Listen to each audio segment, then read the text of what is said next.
நற்செய்தி வாசகம். மக்கள் ஆயரில்லா ஆடுகளைப் போல் இருந்தார்கள்.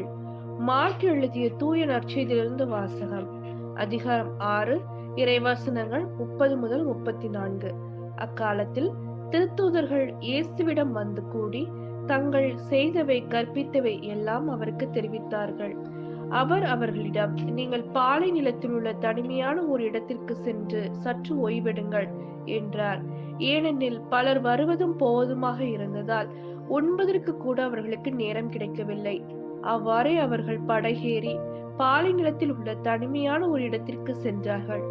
அவர்கள் புறப்பட்டு போவதை மக்கள் பார்த்தார்கள்.